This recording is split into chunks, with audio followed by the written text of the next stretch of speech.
siguiendo los pasos de Donald Trump, ¿no? El presidente de Estados Unidos, que fue el primero en decir que Estados Unidos salía de este organismo internacional. ¿Qué implicancia tiene esto, Rubinstein? ¿Qué repercusión puede tener para la Argentina salirse de un organismo internacional?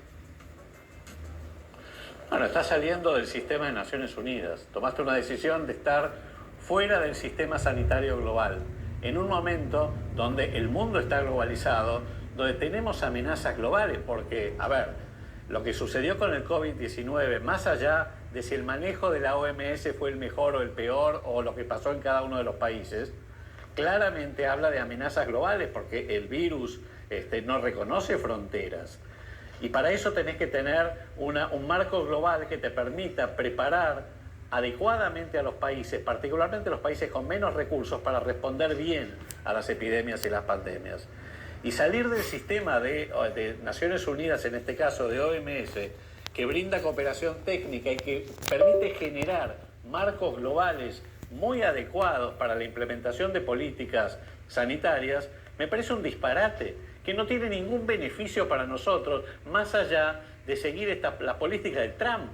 Y yo no conozco, y no sé, puede ser que haya algún otro país que, que haya decidido voluntariamente salir de la OMS, como lo propuso Trump. Ahora, es igual cierto, déjame que te diga algo. Es cierto Rubinstein, que cómo se manejó la pandemia fue bastante desastroso, ¿no?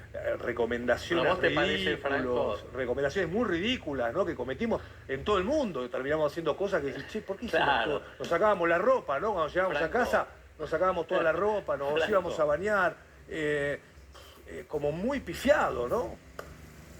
Pero pongamos las cosas en contexto. Yo estuve con vos en varios programas en la época de la pandemia. Vos sabés cuál era mi posición respecto a la cuarentena y algunas medidas. Pero reconozcamos también que cuando empezó la pandemia de COVID-19 y el coronavirus, nadie tenía la menor idea ni de la biología del virus, ni de la epidemiología de la enfermedad. No sabíamos nada y se estaba muriendo la gente por todos lados. Acordémonos lo que estaba pasando en Europa, en Estados Unidos. Entonces, las cuarentenas, que fue una medida que hoy con el diario del lunes podemos decir exageradísima y no debiera volver a repetirse de la manera que se hizo, no fue culpa de OMS. Fueron las políticas de cada uno de los países. De hecho, cada país definió su propia política. Nosotros definimos la nuestra, el gobierno anterior, con el desastre de la gestión que tuvimos. Ahora, Franco, entonces, digamos, seamos cautelosos. Ahora, Franco, déjame meterme en la polémica central que vos planteabas. Yo lo que digo es, doctor Franco, nosotros no somos ni Noruega ni Canadá, somos un país pobre. Entonces, ¿cuánto pierde Argentina al irse de la OMS en programas que quizás le llegaba plata, dinero, partidas para atender algunos temas como el HIV y otros? ¿Cuál es concretamente lo que pierde la Argentina con esto? Mira, desde el punto de vista financiero con la OMS no hay demasiados compromisos, yo te diría que es mínimo. No es un problema financiero con OMS, es estar fuera del mundo. Por ejemplo, cuando yo era ministro de Salud, la Argentina fue parte del Consejo Directivo de la OMS y tenía digamos, una cierta influencia para, de alguna manera, influir en las políticas que se tomaban. Y estar fuera del mundo, digamos, del mundo sanitario, de las políticas globales, digamos, es una desventaja, por lo que ya de movida no le veo ninguna ventaja. Pero además hay otro problema. El gobierno dice que en realidad nosotros nos estamos yendo de OMS, pero no de OPS.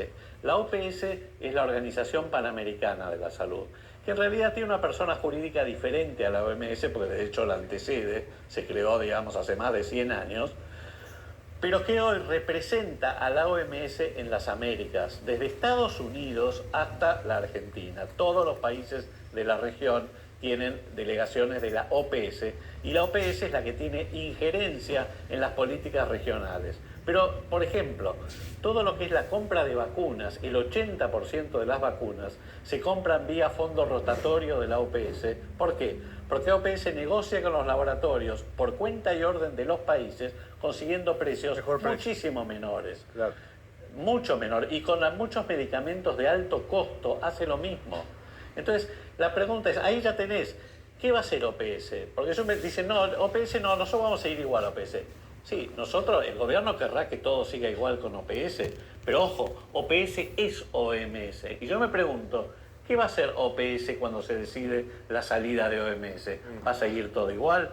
No sabemos. Entonces yo digo, ¿cuál es el rédito político? Ya sé que el rédito sanitario, cero. Es perjudicial para la Argentina esto. ¿Es seguirlo a Trump, el rédito político tal vez que busca el gobierno? Exactamente, probablemente. Y es esto que estoy mencionando, esta política que la llamaría performativa, de estar permanentemente tratando de impactar en la agenda, sea con temas sanitarios o con otros temas. Y en realidad pensemos cuánto de esto tiene verdadero basamento. Por otro lado, no es una decisión que se pueda tomar de un día para el otro. Es una decisión que no menos de un año requiere. Y aparte, la adhesión a la OMS es una ley del Congreso. Por lo tanto, va a tener que ser discutida, entiendo yo, no soy constitucionalista, va a tener que ser discutida en el Congreso. No lo sabía eso. O sea, tiene que ir al Congreso. Verdad, y mira, es una ley. Y vos por un decreto no podés modificar de cuajo una ley. Entonces, la verdad es que tengo mis dudas sobre la viabilidad de esto, más allá del golpe mediático que esto implica en la opinión pública. Digamos, yo creo que es una medida desacertada, equivocada, con toda esta cosa conspiranoide que hay con Trump, etcétera, de que el COVID, que nos metieron, Esto OMS no es la responsable. En todo caso, somos todos responsables de lo que pasó. Sí, bueno, algunos tenían, digamos, puestos de autoridad un poco más altos que todos. Pero coincido en que cada país pudo salir de la cuarentena cuando quiso y que algunos, como nosotros, salimos mucho más tarde. Tuvimos 2 años, ¿no?, encerrados. Salimos más tarde haciendo todo mal. Pero eso fue una decisión del gobierno argentino. Claro. Digamos, ¿no? Esa no fue la OMS. Pero es cierto que hubo algunos pifies que fueron dramáticos, ¿no? De esto de vestirse. Hubo muchos pifies, pero no, fue Franco, como pero demasiado. No sabíamos nada, Franco. Pero Franco, vos acordate vos acordás los cadáveres que se acumulaban en Nueva York con el sistema de salud más sofisticado del mundo. Había que estar ahí. O sea, la verdad que no se sabía nada, sobre todo los primeros meses o el primer año hasta que empezó la vacunación. Por eso te digo, hay que ponerse en contexto también. Adolfo, hasta el día de hoy no defiendo la cuarentena, ojo. No, está claro. Se cuestionan las vacunas. Muchos dicen, ¿te seguís vacunando? ¿Cuántas vacunas te diste? ¿Cuál es tu mirada acerca de eso? No, bueno, más o menos empieza a estar más o menos encaminado eso.